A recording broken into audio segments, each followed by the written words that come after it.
നാട്ടിലെ ഓണവും ഓണാലസ്യവും ഒക്കെ കഴിഞ്ഞെങ്കിലും മറുനാട്ടിൽ ഓണാഘോഷം ഓണപ്പൊലിമ തുടരുകയാണ്. നമുക്കറിയാം ഗൾഫ് നാടുകളിലൊക്കെ ഏതാണ്ട് ക്രിസ്മസ് വരെ ഓണാഘോഷം നീണ്ടുപോകും. സ്വാഭാവികമാണ്. കാര്യം വാരാന്ത്യങ്ങളിൽ മാത്രമാണ്, വീക്കെൻഡ്സിൽ മാത്രമാണ് ആഘോഷത്തിനായി ഒത്തുകൂടാൻ കഴിയുക. നമ്മൾ വിവിധ ഭാഗങ്ങളിൽ നിന്നുള്ള ഓണാഘോഷത്തിൻ്റെ വാർത്തകൾ പല ദിവസങ്ങളിലെ ജന TV സംപ്രേഷണം ചെയ്തു.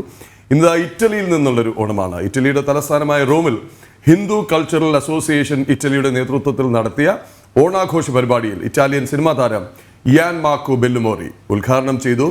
ഇന്ത്യൻ ക്ലാസിക്കൽ നൃത്തം, സംഗീതം എന്നിവ കൊണ്ട് സമ്പന്നമായി തിങ്ങി നിറഞ്ഞ സദസ്സിന് മുന്നിലായിരുന്നു ആഘോഷം. വിഭവസമൃദ്ധമായ ഓണ സദ്യയും കേരളത്തനിമ വിളിച്ചോതി.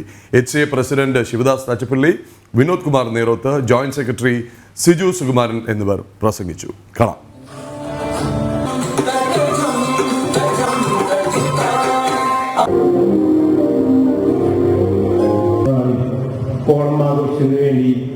നമ്മുടെ ആഘോഷ പരിപാടിയുമായി സഹകരിക്കാമെന്ന് പറഞ്ഞതിന്റെ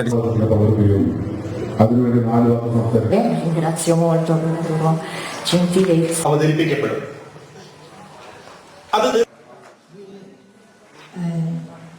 പ്രത്യേക ഉത്തരവാദിത്വവുമായി റോമിലേക്ക് ഒരു കത്തോലിക്കനും